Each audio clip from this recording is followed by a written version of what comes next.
नमस्कार। वीडियो की संख्या में देखते हैं उत्तर प्रदेश लोक सेवा आयोग द्वारा आयोजित एलटी ग्रेड शिक्षक भर्ती परीक्षा 2025 को देखते हैं, जो कि यह देखें नोट्स समसामयिक घटना चक्र की प्रस्तुति है। और इसके अंतर्गत देखें तो इसमें स्पेशल क्या अध्यायवार विभाजित हल प्रश्न पत्र यानी PYQ है, प्रीवियस ईयर क्वेश्चन एवं तथ्यात्मक नोट्स इसमें दिए गए हैं इस लेक्चर में यानी इस नोट्स में। इसके अंतर्गत देखते हैं तो इसमें जो है यह LT परीक्षा को दृष्टि में रखकर उत्तर प्रदेश लोक सेवा आयोग की शिक्षक भर्ती अन्य परीक्षाओं के प्रश्नों का इसमें समावेश किया गया। GIC परीक्षा के लिए भी समान रूप से उपयोगी। अभी देखें तो इसकी भी नई भर्ती जो GIC है उसकी भी भर्ती आ चुकी है LT ग्रेड, और दोनों की वैकेंसियाँ जो फॉर्म फिलअप वर्तमान में चल रहा है उसको आप फॉर्म फिलअप कर लें। और जब से वैकेंसी आई तब से जो है समाचार पत्रों में दिया जा रहा है कि 6 लाख से ज़्यादा OTR बढ़ गए हैं, यानी 28 लाख तक OTR हो चुके हैं। यानी इन दोनों भर्तियों से पूर्व देखें तो 21 लाख OTR हुआ था, अब तक 28 लाख से ज़्यादा OTR हो चुके हैं और भी ज़्यादा होने की ज़्यादा संभावना इसमें बनती है। और ये लेक्चर देखें तो आगामी सभी प्रतियोगी परीक्षा यानी ये लेक्चर जो है आगामी सभी प्रतियोगी परीक्षाओं के दृष्टिकोण से अति महत्वपूर्ण होगा। इसकी परीक्षा योजना को देख लेते हैं तो इसमें सहायक अध्यापक प्रशिक्षित स्नातक श्रेणी पुरुष महिला की परीक्षा योजना के अंतर्गत प्रथम चरण NPT का देख सकते हैं। ये सारी जानकारी पूर्व लेक्चर में दे चुके हैं, इसलिए यहाँ चर्चा करने की आवश्यकता नहीं है। इसमें जो महत्वपूर्ण यह देखते हैं तो प्रश्नों की संख्या 150, इसमें 30 प्रश्न GS होंगे, इसी पर हम चर्चा कर रहे हैं 30 प्रश्न GS का, और विषय वाइज बाद में इस पर चर्चा की जाएगी। कुल अंक देखें 300, प्रत्येक प्रश्न 2 अंक की समय अवधि 2 घंटा का होगा। द्वितीय चरण में देखें इसमें जो है GS नहीं होगा, यानी इसमें जो होगा जो मुख्य विषय है वैकल्पिक मुख्य विषय वही इसमें शामिल रहेगा। और जैसे कि प्रवर अधनस्थ जो है मेंस एग्जाम होता है वैसे ही कराएगा। प्रश्नों की संख्या इसमें 20 रहेगी, जिसमें प्रथम 10 जो लघु उत्तरीय होंगे और दूसरे में दीर्घ उत्तरीय होंगे। ये 8-8 नंबर के यानी 80 नंबर का हो या 12 नंबर 120 कुल मिलाकर 200 मार्क्स का होगा। समय 3 घंटे का होगा। और प्रश्न पत्र पर जो ही प्रश्न जो यानी आंसर जो सीट रहेगी उसी पर आपके प्रश्न पत्र प्रिंटेड रहेंगे, और उसमें शब्द सीमा भी रहेगी। लघु उत्तरीय के लिए 125 और दीर्घ उत्तरीय के लिए 200 शब्दों की सीमा है। आपको प्रैक्टिस करना होगा ताकि आप 1 मिनट में 25 वर्ड लिखने की क्षमता है उससे ज़्यादा रखें, क्योंकि रिटेन का ही टेस्ट होता है मेंस एग्जाम। तो इसके सिलेबस को देख लेते हैं। सबसे पहले सिलेबस इसमें जो दिया गया उसको देखते हैं। इसमें भारतीय संविधान, भारतीय इतिहास, प्राचीन इतिहास के अंतर्गत मध्यकालीन इतिहास, आधुनिक भारत के इतिहास। तो आज इतिहास के लेक्चर को ही लेकर हम चलेंगे, जिसमें आधुनिक भारत के इतिहास पर एक महत्वपूर्ण लेक्चर बनाकर चैनल पर अपलोड कर दिए गए हैं। तो प्लीज़ आप इस चैनल को सब्सक्राइब करते वीडियो को लाइक करते सारे लेक्चर को देख सकते हैं इस चैनल पर जाकर, जो इस चैनल के प्ले स्टोर में भी उपलब्ध है। तो इसमें देखें ये जो टॉपिक है, ध्यान दें कि ये प्रवर अधीनस्थ सेवा PT एग्जाम के लिए भी ये टॉपिक में महत्वपूर्ण है, तो इसके लिए भी उपयोगी सिद्ध हो सकता है। कहने का सेवा UPPSC द्वारा आयोजित होने वाली अपर PT एग्जाम 2025 के लिए भी लेक्चर महत्वपूर्ण है। साथ ही RO मेंस एग्जाम जिसमें 120 प्रश्न ऑब्जेक्टिव उसके लिए भी महत्वपूर्ण है, और पेट के लिए भी ये महत्वपूर्ण है। और SPSC के अंतर्गत देखें तो 71 BPSC PT exam, MPSC GPSC RPSC UPPSC साथ ही संघ लोक सेवा की परीक्षाओं के लिए भी ये लेक्चर अति महत्वपूर्ण साबित हो सकता है। तो हम इतिहास को देखने जा रहे हैं, तो सबसे पहले इसका जो नोटिफिकेशन में सिलेबस दिया गया था वहाँ पर देख लेते हैं, इसके बाद इतिहास पार्ट को लेकर चलते हैं। तो इसमें देख लेते हैं इतिहास में क्या दिया। सबसे पहले यहाँ भारतीय संविधान से शुरू किया इसको। आधुनिक भारत के इतिहास पर देख सकते हैं पूर्व परीक्षा प्रश्न यानी ईस्ट इंडिया कंपनी और बंगाल के नवाब। यहाँ तथ्यात्मक नोट दिए गए, इस पर हमने विस्तार से चर्चा कर लिया है। आप इस चैनल पर जाकर सारे लेक्चर देख सकते हैं। इसमें देखते हैं उत्तर प्रदेश लोक सेवा आयोग की जो LT ग्रेड का नोटिफिकेशन आयोग दिया था, इसमें सिलेबस क्या दिया गया है। आप नोटिफिकेशन देख सकते हैं, नोटिफिकेशन यहाँ पर दिया गया है। पर दिया गया है समान अध्ययन का पाठ का यानी सिलेबस यहाँ पर दिया गया है। इसमें देखें तो भारत का इतिहास, भारतीय राष्ट्रीय आंदोलन, इसी पर हम चर्चा करने जा रहे हैं वर्तमान लेक्चर। तो इसके अंतर्गत देख लेते हैं भारतीय इतिहास के अंतर्गत सामाजिक, आर्थिक, राजनीतिक पक्षों की समान जानकारी पर महत्व होगा। भारतीय राष्ट्रीय आंदोलन पर अभ्यर्थियों स्वतंत्रता आंदोलन, राष्ट्रीयता का विरोधता स्वतंत्रता प्राप्ति के संबंध में सारपरक जानकारी अपेक्षित है। अपर PT में देखें जो इस टॉपिक है, यानी अपर PT में भी जो है अधीनस्थ सेवा का जो PT एग्जाम होने वाला उसमें भी ये टॉपिक है। उसके अंतर्गत देखें तो उसमें यह भारत का इतिहास और भारतीय राष्ट्रीय आंदोलन, इतिहास के अंतर्गत भारतीय इतिहास के सामाजिक, इसमें भी देखें वही चीज़ें हैं, सामाजिक, आर्थिक, राजनीतिक पक्षों की व्यापक जानकारी विशेष ध्यान देना होगा। भारतीय राष्ट्रीय आंदोलन पर अभ्यर्थियों स्वतंत्रता आंदोलन की प्रकृति विशेषता, यानी देखिए थोड़ी सी एक्स्ट्रा इसमें राष्ट्रवाद का अभ्युदय तथा स्वतंत्रता प्राप्ति के बारे में सामान्य जानकारी अपेक्षित है। तो बल्कि संपूर्ण जानकारी ये दिया गया है, यानी इसमें जो है इसी पर हम देख रहे हैं। और इसके बाद देखें यह भी आपका कुल मिलाकर के जो है देखें कितने टॉपिक, 9 टॉपिक होगा, यानी 9वीं टॉपिक इसमें AP स्पेशल है, उसको आगे नोट्स में इसमें लिख दिया है। तो आप देख सकते हैं ये महत्वपूर्ण टॉपिक जो है इसमें सम्मिलित किए गए इसके GS के 30 प्रश्न के नंबर के लिए। और देखें तो जो GIC के लिए अभी वैकेंसी निकली उसमें भी जो PT एग्जाम उसमें जो है आपका GS के प्रश्न पूछे जाएंगे, तो उसके लिए भी ये लेक्चर अति महत्वपूर्ण है। GIC में जो PT एग्जाम के लिए GS पूछा जाएगा उसमें भी ये वेरी इंपॉर्टेंट है। तो चलिए इसमें भारतीय इतिहास को देखते हैं, यह नोट्स के माध्यम से देखते हैं। इसमें कुछ और महत्वपूर्ण नोट्स को इस लेक्चर में शामिल किया जाएगा, यह समसामयिक घटना चक्र के नोट्स है। तो भारतीय इतिहास में देखें तो इतिहास का जनक हेरोडोटस, आधुनिक अर्थों में इतिहास लेखन करने के कारण इनको जो इतिहास का जनक कहा जाता है। इतिहास दर्शन का जन्मदाता वॉल्टेयर। इतिहास से संबंधित प्रमुख विद्वानों के विचार में देखें तो बेकन, इतिहास मनुष्य को बुद्धिमान बनाता है। अलबरूनी, इतिहास समस्त विज्ञानों की रानी है, अलबरूनी कहता है। रेनियर देखें तो इतिहास एक कहानी है, जे भी बड़ी कहते हैं इतिहास विज्ञान है, न इससे कम न इससे ज़्यादा है। इसके बाद ट्रेवेलियन देखें, इतिहास एक अपरिवर्तनीय रूप वाली कहानी है। अब इसमें प्राचीन भारत का इतिहास देखते हैं, यानी इतिहास के अंतर्गत जो है प्राचीन भारत का इतिहास देखने जा रहे हैं। भारतीय परंपरा में इतिहास की अवधारणा अत्यंत प्राचीन है। इसका सर्वप्रथम उल्लेख अथर्ववेद में प्राप्त होता है, यानी जो आखिरी का वेद है, चारों वेदों में सबसे प्राचीन ऋग्वेद है और सबसे आखिरी में जोड़ा गया वेद अथर्ववेद है। तो भारतीय परंपरा में इतिहास की अवधारणा अत्यंत प्राचीन है। इसका सर्वप्रथम उल्लेख कहाँ से मिलता है? अथर्ववेद में मिलता है। भारतीय इतिहास के काल विभाजन अध्ययन की सुविधा के आधार पर देखें तो भारतीय इतिहास का काल विभाजन क्या है? प्रथम प्राचीन भारत का इतिहास, द्वितीय मध्यकालीन भारत का इतिहास और तृतीय आधुनिक भारत के इतिहास के अंतर्गत इसको कवर किया जाएगा। चलिए इसमें परीक्षा उपयोगी दृष्टि से कुछ महत्वपूर्ण देखते हैं। इसमें तो रॉबर्ट ब्रूस फूट थे, यह एक भूगर्भ वैज्ञानिक एवं पुरातत्वविद थे। देखिए कब पूछा गया, इंपॉर्टेंट है। भारतीय इतिहास के संदर्भ में Alexander TAH Longhurst, Robert Sewell, James Burgess और वाल्टर एलियट किस गतिविधि से जुड़े हुए थे? तो यह पुरातात्विक उत्खनन से जुड़े हुए थे। इसके बाद इसमें देखें किस स्थल से हड्डी के उपकरण प्राप्त हुए हैं? तो महदहा और सराय नहर से। ये उत्तर प्रदेश के प्रतापगढ़ जिले में महदहा और सराय नहर है। इसके बाद देखें निम्नलिखित मध्य पाषाणिक स्थलों को भौगोलिक दृष्टि से पश्चिम से, यानी एक से पूछता है, पश्चिम से पूर्व व्यवस्थित कीजिए। तो क्रम क्या है? पहला देखें पश्चिम से पूर्व में, तो सबसे इसमें पश्चिम में महदहा, जो कि महदहा प्रतापगढ़ उत्तर प्रदेश में, फिर लेखहिया मिर्जापुर उत्तर प्रदेश में है। इसके बाद पैसरा बिहार में, फिर बीरभानपुर वेस्ट बंगाल या पश्चिम बंगाल में है। तो एक क्रम वेरी वेरी इंपॉर्टेंट है, ये देख सकते हैं। ROR मेंस 2021 पूछा गया प्रश्न, इसलिए आगामी जो मेंस 2023 का है ROR को, उसके लिए इंपॉर्टेंट हो सकता है। अगला देखें मानव द्वारा सर्वप्रथम प्रयुक्त अनाज कौन था? जौ, जिसको ऋग्वेद में यव कहा गया है, उसको हम आगे देखेंगे। इसके बाद बृहत पाषाण स्मारकों की पहचान की गई है, तो मृतक को दफनाने के स्थान के रूप में की गई है। तामास्त्र काल में, यानी तामास्त्र काल में महाराष्ट्र के लोग मृतकों को घर के फर्श के नीचे किस तरह रखकर दफनाते थे? तो उत्तर से दक्षिण की ओर रखकर, जो कि आज भी परंपरा देखें तो जो उत्तर से दक्षिण जो रखने का वैज्ञानिक रीजन भी होता है, हालांकि इस पर हम चर्चा करने नहीं जा रहे क्योंकि ज़्यादा विस्तार वैज्ञानिक दृष्टिकोण से हो जाएगा। क्योंकि पृथ्वी के चुंबकीय क्षेत्र, जो पृथ्वी के अंदर की चुंबकीय बल रेखाएं और बाहर की चुंबकीय बल रेखाएं होती है, उस घटनाओं से यह वैज्ञानिक दृष्टिकोण से सत्य होता है। तो देखें बाहर की तरह जो चुंबकीय रेखाएं हैं वह, यानी चुंबकीय बल रेखाएं नॉर्थ पोल है, साउथ पोल है, तो बाहर की तरफ नॉर्थ से साउथ की तरफ चुंबकीय बल रेखाएं चलती हैं, जबकि अंदर इसका उल्टा होता है, साउथ से नॉर्थ की तरफ चलती हैं। तो इसीलिए जो चुंबकीय बल रेखाओं की वजह से उत्तर से दक्षिण आज वैज्ञानिक दृष्टिकोण से सत्य पाया गया है। आगे इसमें देखें तो बिंद क्षेत्र किस शिलाश्रय से सर्वाधिक मानव कंकाल प्राप्त हुए हैं? तो लेखहिया से प्राप्त हुए हैं। और यहाँ पर यदि चुंबकीय बल रेखाएं काटते हैं, यदि इसका आप उल्टा रखेंगे तो प्रेशर बनेगा शरीर पर, और प्रेशर पड़ने से जो होता है नस या जो और चीज़ें होती है उससे ब्लड निकलने की संभावना बनती है, क्योंकि जो ब्लड प्रेशर शरीर में नहीं रहेगा, मृत व्यक्ति का ब्लड प्रेशर नहीं रहेगा, तो ज़्यादा प्रेशर से जो भी स्थितियाँ बनेंगी वह नकारात्मक होंगी। चलिए आगे देखते हैं तो काल विभाजन एवं नामकरण देखते हैं। तो आधार लिखित साक्ष्यों की उपलब्धता एवं पठनीयता के आधार इसमें विशेषताएं, काल और उदाहरण है। तो इसमें देखें जो आपका प्रागैतिहासिक काल है, प्री हिस्ट्री है, आद्य ऐतिहासिक काल और ऐतिहासिक काल। तो इस समय देखिए प्रागैतिहासिक काल में क्या है, इसमें पाषाणकालीन सभ्यता का अध्ययन किया जाएगा। आद्य ऐतिहासिक काल के अंतर्गत हड़प्पा सभ्यता से लेकर 6वीं शताब्दी ईसा पूर्व के पहले तक का समय इसमें आद्य ऐतिहासिक काल है। ऐतिहासिक काल में लगभग 6वीं शताब्दी ईसा पूर्व से प्रारंभ यह होता है। विशेषताओं में जैसे प्री हिस्ट्री में प्रागैतिहासिक काल के अंतर्गत जो पाषाणकालीन सभ्यता, इसकी विशेषताएं दो यहाँ पर है। लिखित साक्ष्य अनुपलब्ध है, यानी लिखित साक्ष्य नहीं है, केवल पुरातात्विक साक्ष्य उपलब्ध इसका है। आद्य ऐतिहासिक काल में देखें तो लिखित साक्ष्य उपलब्ध किंतु अपठनीय है, लिखित साक्ष्य तो है लेकिन उसको पढ़ा नहीं जा सका है, केवल पुरातात्विक साक्ष्यों पर निर्भरता है इस काल की भी। ऐतिहासिक काल में देखें तो लिखित साक्ष्य उपलब्ध एवं पठनीय है इसका, और पुरातात्विक साक्ष्य भी उपलब्ध है ऐतिहासिक काल के अंतर्गत।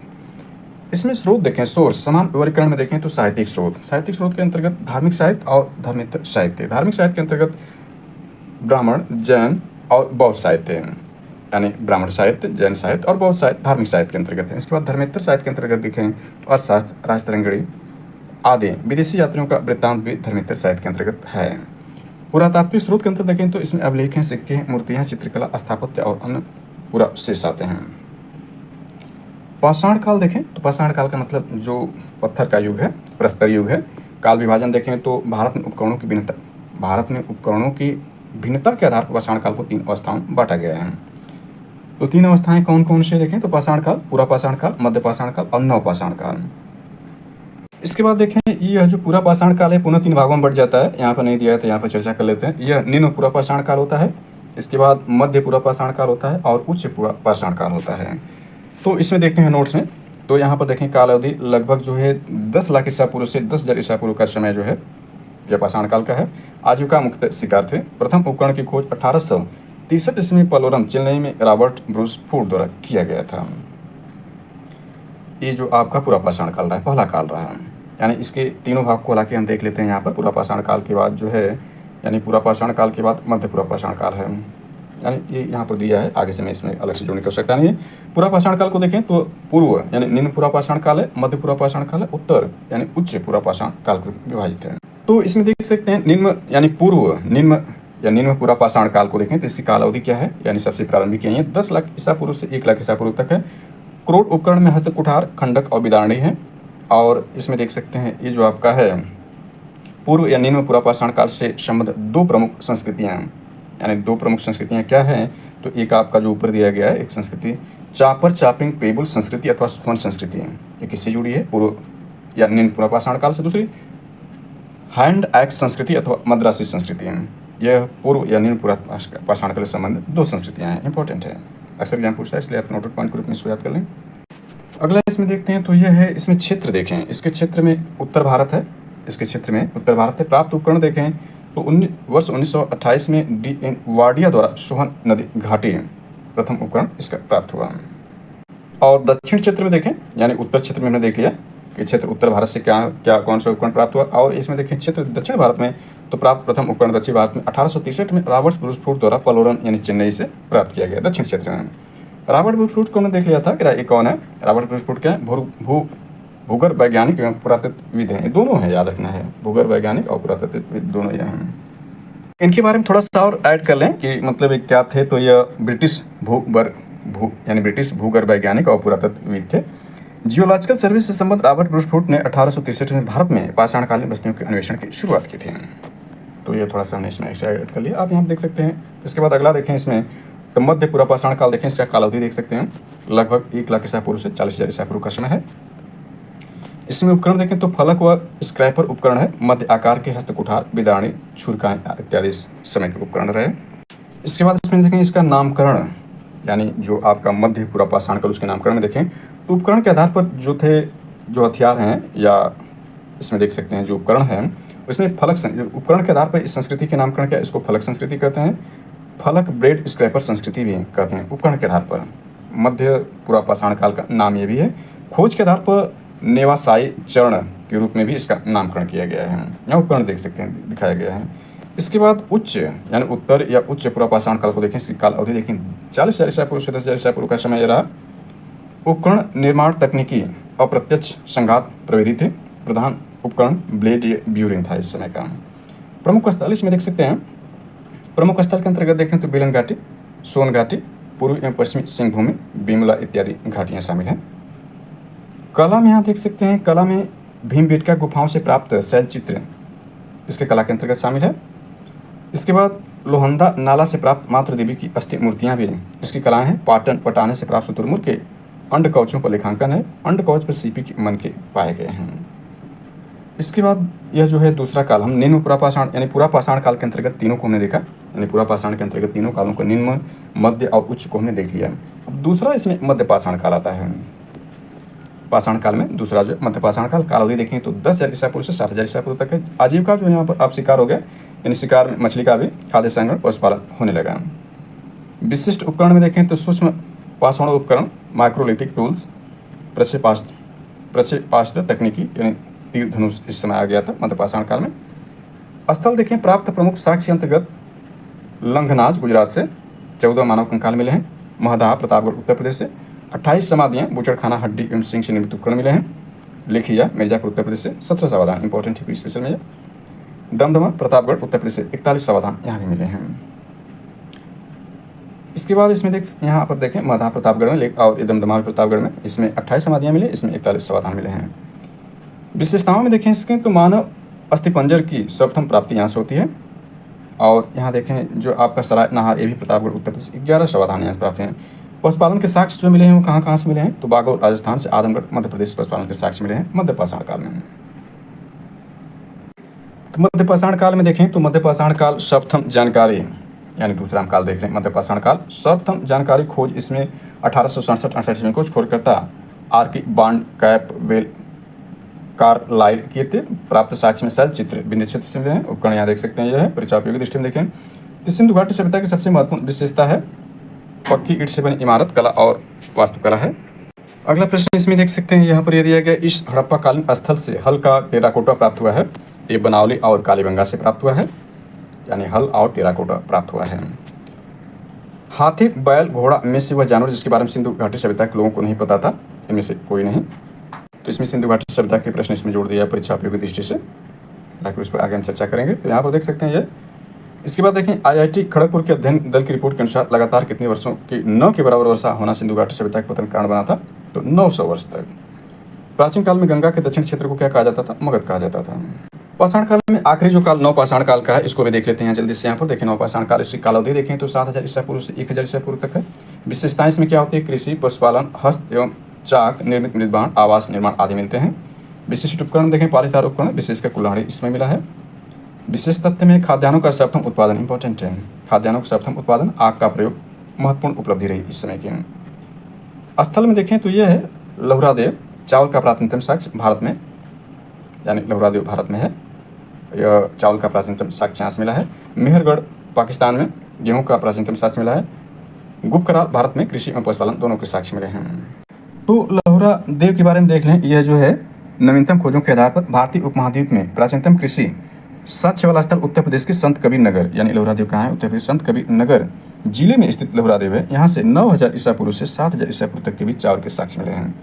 इसके बाद मेहरगढ़ के बारे में देख लें तो नवीन खोजों से पूर्व यही भारतीय उपमहाद्वीप में प्राचीनतम कृषि का साक्ष्य था। मेहरगढ़ पाकिस्तान के बलूचिस्तान में स्थित है। यहाँ से 7000 ईसा पूर्व के गेहूं के साक्ष्य मिले हैं। इसके बाद कोल्डिहवा भी देख सकते हैं, यह प्रयागराज जिले के, यह प्रयागराज यानी जो इलाहाबाद है, पूर्व का इलाहाबाद। तो प्रयागराज जिले में बेलन नदी के तट पर स्थित यहाँ से यानी 6500 ईसा पूर्व में चावल की भूसी के साक्ष्य मिले हैं कोल्डिहवा से। इसके बाद राख के टीले देखे हैं तो यह संगन कल्लू से, पिकली हल से और उतनूर से राख के टीले मिले हैं। इसके बाद नवपाषाण कालीन प्रमुख स्थलों को देख सकते हैं तो यह कोल्डिहवा, प्रयागराज धान की खेती की प्राप्त प्राचीनतम प्रमाणों में से एक है। हमने देखा था यहाँ से कोल्डिहवा से धान की भूसी के साक्ष्य मिले हैं 6500 ईसा पूर्व के। इसके बाद गुप्तकाल यानी कुम्हार की गुफा इसका नाम है, जम्मू एवं कश्मीर में स्थित हस्त निर्मित मृदभांड समतल धरातल के ऊपर मकान के साक्ष्य मिले हैं। मेहरगढ़ देखें पाकिस्तान में गेहूं की खेती का प्राचीनतम प्रमाण, भैंस पालन का प्राचीनतम प्रमाण यहाँ से। महगढ़ा प्रयागराज में जौ की खेती पसवाड़ा के साक्ष्य मिले। चिराग बिहार में है, हस्त निर्मित उपकरण यहाँ से मिले हैं। बुर्ज होम वेरी वेरी इंपॉर्टेंट है, बुर्ज ब्रिज का स्थान जम्मू कश्मीर में स्थित 16 गर्त आवास मानव के साथ कुत्ते दफनाने के साक्ष्य यहाँ से मिले, वेरी वेरी इंपॉर्टेंट एग्जाम दृष्टिकोण से। इसके बाद इसमें भीम बेटका शैल चित्र को यहाँ दिखाया गया है, देख सकते हैं चित्र में दिखाया गया है। इसके खोजकर्ता देखें तो BS वाड़कर यानी वाकणकर वर्ष 1957 इसकी खोज भीमबेटका शैल चित्र के किए थे। इसकी लोकेशन देखें, अवस्थित देखें तो रायसेन जिला मध्य प्रदेश में। शैल चित्र में देखें तो यूनेस्को द्वारा विश्व विरासत स्थलों की सूची में इसको सम्मिलित किया गया है। विशेषता में ये प्रागैतिहासिक शैल चित्रकला का श्रेष्ठ उदाहरण यहाँ से मिला है। प्राप्त शलाश्रय 700 से अधिक, 500 में चित्रकारी हैं, 243 यूनेस्को द्वारा क्रमांक प्राप्त है इसमें। इसके अंतर्गत परीक्षा उपयोगी दृष्टि भी इसमें शामिल करते हैं तो स्थल और संबंधित साक्ष्य देखें। दमदमा एक ही कब्र में 3 मानव कंकाल मिले हैं। आदमगढ़ मध्यपाषाण काल के अंतिम चरण में पशुपालन के साक्ष्य मिले हैं। मेहरगढ़ देखें तो प्राचीनतम अस्थायी जीवन का प्रमाण पाषाण संस्कृति से लेकर सिंधु घाटी सभ्यता तक के अवशेष में वेरी वेरी इंपॉर्टेंट है। अन्य तथ्य में देखें तो बुर्ज होम की खोज डी टेरा एवं पैटसन द्वारा किया गया। मध्यपाषाण काल में भारत में मानव अस्थिपंजर का सर्वप्रथम साक्ष्य मिला है। भारत में मानव का सर्वप्रथम अवशेष प्राप्त हुआ है। भारत में मानव का प्रथम अवशेष प्राप्त कहाँ से हुआ, हथनौरा मध्य प्रदेश से हुआ है। इंदिरा गांधी राष्ट्रीय मानव संग्रहालय स्थित भोपाल में गैरिक मृदभांड पात्र का नामकरण हुआ है। हस्तिनापुर में मक्का का प्रथम साक्ष्य प्राप्त हुआ मैक्सिको से। कोपेनहेगन संग्रहालय की सामग्री से पाषाण, कांस्य और लौह का त्रियुगीन विभाजन किया गया CJ थॉमसन ने। प्रागैतिहासिक चित्रकला के लिए प्रसिद्ध पुरास्थल है भीमबेटका गुफाएं स्थित है रायसेन मध्य प्रदेश में। मानव द्वारा सर्वप्रथम प्रयुक्त अनाज क्या था, जौ यानी यह था। इसके बाद इसमें देख सकते हैं यह है भारतीय उपमहाद्वीप में देखें तो चावल का प्राचीनतम साक्ष्य 9000 ईसा पूर्व से 7000 ईसा पूर्व के मध्य हुआ था। नोट, चावल का प्राचीनतम साक्ष्य वाला स्थल लहुरादेव जो उत्तर प्रदेश के संत कबीर नगर जिले में स्थित है। गेहूं का प्राचीनतम साक्ष्य देखें तो ये 7000 ईसा पूर्व में मेहरगढ़ पाकिस्तान के बलूचिस्तान में स्थित है। इसके बाद देखें भारतीय पुरातत्व से संबंधित तथ्य में देखें तो 1861 ईस्वी भारतीय पुरातत्व के जनक अलेक्जेंडर कनिंघम भारत में सर्वप्रथम पुरातत्व निरीक्षक नियुक्त किए गए। इसके 10 साल बाद देखें तो 1871 ईस्वी में भारतीय पुरातत्व सर्वेक्षण का गठन किया गया। इसके बाद 1863 ईस्वी में भारत में पाषाणकालीन सभ्यता का अनुसंधान जियोलॉजिकल सर्वे ऑफ इंडिया के वैज्ञानिक रॉबर्ट ब्रूस फूट ने प्रारंभ किया। इनके बारे में देख लिया ऊपर ही। वर्ष 1901 में लॉर्ड कर्जन के समय पुरातत्व सर्वेक्षण विभाग को केंद्रीकृत कर भारतीय पुरातत्व सर्वेक्षण नाम दिया गया। वर्ष 1902 में जॉन मार्शल को इसका नया निदेशक बनाया गया। वर्तमान में यह भारत सरकार के संस्कृति मंत्रालय के अधीन है, भारतीय पुरातत्व सर्वेक्षण विभाग। इसके बाद अन्य संबंधित तथ्य में इसमें शामिल करें तो मध्य पुरापाषाण काल को फलक संस्कृति भी कहा जाता है। यानी पुरापाषाण काल में जो मध्य पुरापाषाण काल उसको फलक संस्कृति भी कहा जाता है, फलकों की अधिकता के कारण। भारतीय उपमहाद्वीप में 7000 ईसा पूर्व के लगभग गेहूं के साक्ष्य प्राप्त हुए मेहरगढ़ से। लहुरादे के बाद चावल के साक्ष्य वाला दूसरा प्राचीन भारतीय नवपाषाणिक स्थल है कोल्डियावा, चावल की भूसी, यानी प्रयागराज में था। इसको भी हमने देख लिया था। इसके बाद इसमें ये देख सकते हैं पुरातात्विक स्थल वर्तमान राज्य निवासा महाराष्ट्र है, ईशमपुर कर्नाटक में है, डिटवाना राजस्थान में, गुड़ियाम गुफा तमिलनाडु में है। ऐतिहासिक स्थान ख्याति का कारण देखें चंद्रकेतुगढ़ वेस्ट बंगाल में, टेराकोटा कला यहाँ से, गणेश्वर राजस्थान में ताम्र कलाकृति यहाँ से प्राप्त हुई है। इसके बाद इसमें शामिल करें परीक्षा उपयोगी दृष्टि से तो यहाँ पे देख सकते हैं क्षेत्र का नाम और समाधान विधियाँ देखें तो महाराष्ट्र में उत्तर दक्षिण सीध में था, दक्षिण भारत में देखें तो पूर्व पश्चिम सीध में था, पश्चिम भारत में संपूर्ण समाधान था, पूर्वी भारत में आंशिक समाधान था। NCERT तथ्य पर आधारित। हड़प्पा सभ्यता के वर्तमान में प्रमुख चित्रित दृश्य हैं, यानी हड़प्पा सभ्यता आगे हम देखेंगे, हालांकि यहाँ इसके प्रश्न उठा दिया है।